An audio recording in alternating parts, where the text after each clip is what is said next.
twongeye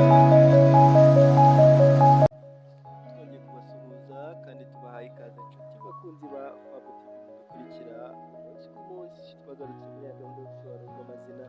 Uyu munsi tugiye kuba twaguha ubusobanuro bw'izina ya Seth. Turabikubwira mu bijyanye n'imico n'imyifatire, ibyo akunda, ibyo yanga ndetse n'inzozi ziwe.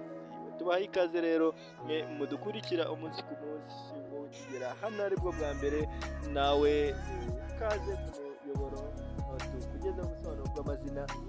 Reba iri zina ya Seth, niba witwa ya Seth cyangwa uzi umuntu witwa ko, hanyuma ugereranye n'ibyo ukwiye.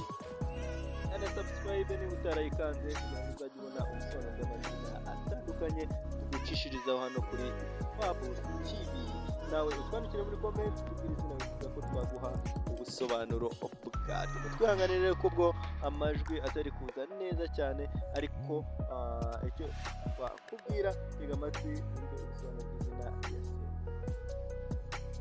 ya Seth cyangwa se ya Sina. Ni izina rikomoka mu rurimi rw'Ikigereki ya Kitos cyangwa se Yakitos, bisobanura ururabo rwiza cyangwa se ikintu cy'agaciro cyiza kandi gikurura abantu.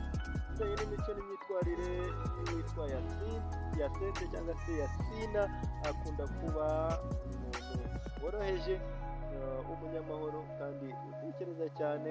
Akunda rero ubwiza, isuku n'ibintu bitunganyije. Si ibyo gusa kandi arashobora kuba umunyabugwa cyangwa se umunyabugwa neza, ariko ugira ibanga. Ikindi kandi akunda gufasha abandi no kubaho neza n'abandi. Bijyanye n'ibyo uwitwa ya Seth cyangwa se Sina akunda rero ahantu hatuje, ubwiza n'ibidukikije nk'indabo n'ibidukikije byiza. Ikindi kandi akunda ubucuti bw'ukuri n'abantu bumva. Ikindi twakubwira akunda harimo gukora ibintu byiza bifite agaciro. Bijyanye rero n'ibyo uwitwa ya Seth yanga imvururu, urusaku rwinshi. Ikindi yanga abantu batagira umutima mwiza cyangwa se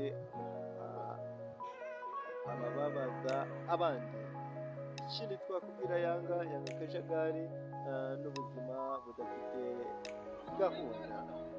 Reka tukubwire ibijyanye n'inzozi z'uwitwa ya Sina. Ya Sina rero akunda kugira inzozi zo kubaho mu buzima butuje, bufite amahoro n'umutekano, kugira ubuzima bufite icyerekezo n'agaciro, kugera ku ntego ze atabangamiye abandi. Rero ubusobanuro bw'izina ya Sina, wowe witwa ya Sina, twandikire muri comment tubwire uburyo wabyumvishije. Iyi ni Fab TV tugucishirizaho ubusobanuro bw'amazina, by'umwihariko ayo muba mwatwandikiye muri comment. Turabakunda cyane, ni ciao ciao.